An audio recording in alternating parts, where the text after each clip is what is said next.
বাহুবলী এবং মহাভারত রাজ্যের লড়াইয়ে ভয়ঙ্কর মিল।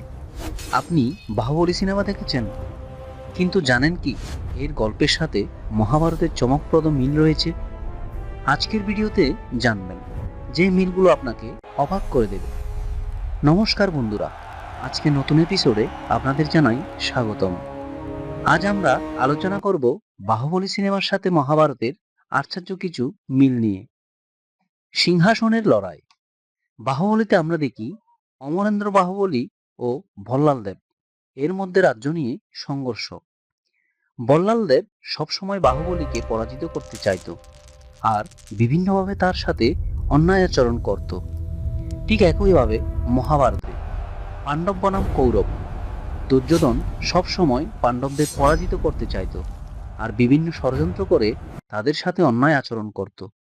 দুই পক্ষের ক্ষেত্রেই প্রশ্ন একটাই, কে হবে এই রাজ্যের রাজা? মহাভারতে দুর্যোধন শকুনি মামার নির্দেশে সব অধর্মের কার্য করেছে। এদিকে বল্লালদেব তার পিতা বিজ্জলদেবের কূটনীতি নিয়ে সকল অনৈতিক কার্য করেছে, যার ফলে রাজ্যের সিংহাসন কে বসবে সেটা নিয়ে সংঘর্ষ তৈরি হয়েছে। সেক্ষেত্রে বোঝা যায় মহাভারত এবং বাহুবলীতে দুইটাই একই চরিত্র ছিল। চরিত্রের মিল। অমরেন্দ্র বাহুবলী অনেকটাই অর্জুন ও যুধিষ্ঠিরের মিশ্রণ, ন্যায়পরায়ণ এবং শক্তিশালী যোদ্ধা। অন্যদিকে বল্লালদেব অনেকটাই দুর্যোধনের মতো, ক্ষমতার জন্য যে কোনো কিছু করতে প্রস্তুত। বাহুবলীতে আমরা দেখি অমরেন্দ্র বাহুবলী শুধু একজন যোদ্ধা নন, তিনি ন্যায়ের প্রতীক। তার মধ্যে অর্জুনের মতো অসাধারণ যুদ্ধ কৌশল আর যুধিষ্ঠিরের মতো ধর্ম ন্যায়ের প্রতি অটল বিশ্বাস। তাই তিনি শুধু শক্তিশালী নন, তিনি যোগ্য রাজা। অন্যদিকে বল্লালদেব ক্ষমতার অন্ধ লোভের প্রতীক। তার মধ্যে আমরা স্পষ্ট দেখতে পাই দুর্যোধনের মতো অহংকার, হিংসা এবং যে কোনো মূল্যে সিংহাসন দখলের মানসিকতা। তার কাছে ন্যায় অন্যায় গুরুত্বপূর্ণ না, গুরুত্বপূর্ণ শুধু রাজ্যে রাজা হওয়া এবং রাজত্ব। একজন লড়ছে ধর্ম রক্ষার জন্য, আরেকজন লড়ছে শুধু সিংহাসনের জন্য। ষড়যন্ত্র ও বিশ্বাসঘাতকতা। বাহুবলীতে যেমন পেছন থেকে ষড়যন্ত্র করেন বিজ্জলদেব, ঠিক তেমনই মহাভারতে ষড়যন্ত্র করেন শকুনি মামা। ন্যায়কে হারানোর জন্য বুদ্ধির অপব্যবহার। দুই গল্পে একই চরিত্র। বাহুবলীর গল্পে আমরা দেখি বিজ্জলদেব সামনে থেকে নয়, পেছন থেকে খেলেন ভয়ঙ্কর ষড়যন্ত্রের খেলা। ক্ষমতা নিজের হাতে রাখার জন্য তিনি ব্যবহার করেন কূটবুদ্ধি, প্রতারণা এবং বিশ্বাসঘাতকতা। ঠিক একইভাবে মহাভারতে শকুনি ছিলেন ষড়যন্ত্রের মাস্টার মাইন্ড। তিনি সরাসরি যুদ্ধ করেননি, কিন্তু তার একটা ষড়যন্ত্রে ধ্বংস হয়ে গেল পুরো কুরুবংশ। দুই গল্পেই একটা জিনিস লক্ষ্য করা যায়, বুদ্ধি যখন ন্যায়ের জন্য নয়, অন্যায়ের জন্য ব্যবহার করা হয়, তখন সেটাই হয়ে ওঠে সবচেয়ে বড় অস্ত্র। দুর্যোধন শকুনি মামার সেই অস্ত্রকে কাজে লাগিয়ে হস্তিনাপুরের সিংহাসনে বসতে চেয়েছিলেন। এই দুই গল্পে বোঝা যায় তলোয়ার নয়, সবচেয়ে ভয়ঙ্কর অস্ত্র হলো ষড়যন্ত্র। শকুনি মামা এবং বিজ্জলদেব দুজনেই দারুণ ষড়যন্ত্রকারী ছিলেন।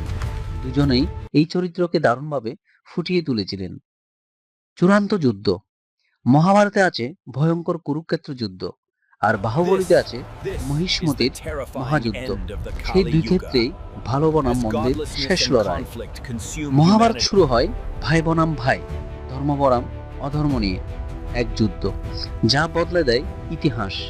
আর বাহুবলীতে মহিষ্মতির মাটিতে শুরু হয় ভাই বনাম ভাইয়ের রাজত্ব, ন্যায়ের জন্য মহাযুদ্ধ।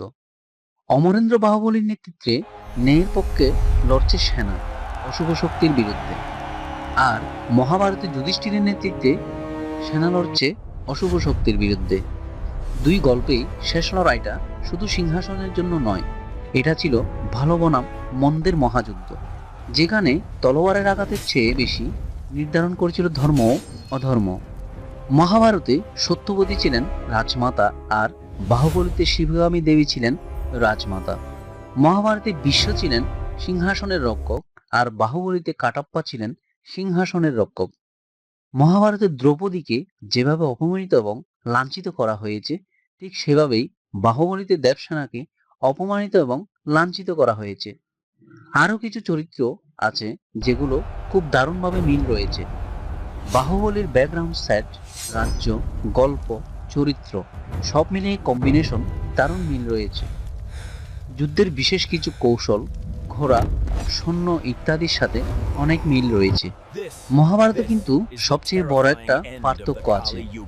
মহাভারত আমাদের শেখায় ধর্ম ও নৈতিকতার জটিলতা, আর বাহুবলী এটা সেই গল্পেই সহজ ও সিনেমাটিকভাবে শত্রুতা ও নৈতিকতার মিল দেখিয়েছে। মহাভারত শুধু একটা যুদ্ধের গল্প নয়, এটা আমাদের শেখায় ধর্ম কি, সঠিক আর ভুলের মাঝে সূক্ষ্ম পার্থক্য কি। এখানে নায়কও কখনো ভুল করে, আর খলনায়কও কখনো পুরোপুরি ভুল নয়। অন্যদিকে বাহুবলীতে এই জটিল গল্পটাকেই করেছে সহজ আর দিয়েছে একদম স্পষ্ট লাইন, কে ভালো আর কে খারাপ। একদিকে বাস্তব জীবনের মতো জটিল সত্য, অন্যদিকে সিনেমার মতো সরল ও ন্যায় বিচার। মহাভারত আপনাকে ভাবতে শেখায়, আর বাহুবলী আপনাকে অনুভব করতে শেখায়। বাহুবলী কি সত্যি মহাভারত থেকে অনুপ্রাণিত নাকি কাল্পনিক? ভিডিওটি কেমন হয়েছে অবশ্যই কমেন্ট করে জানাবেন। আর ভিডিওটি ভালো লাগলে লাইক, শেয়ার এবং সাবস্ক্রাইব করতে ভুলবেন না। আমাদের দেখা হবে নতুন কোনো রহস্যময় ও জ্ঞানগর্ভ ভিডিও নিয়ে। ধন্যবাদ, সকলে ভালো থাকুন। Where is the dharma of this court?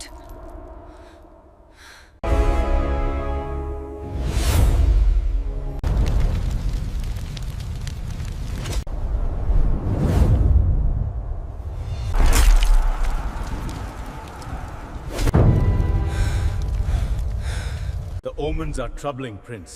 Do we have the strength? This is the terrifying end of.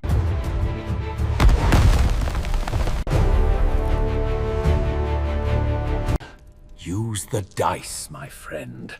Brother, listen closely. This game of dice will secure you the throne. Hail Lord Krishna! Let the battle begin!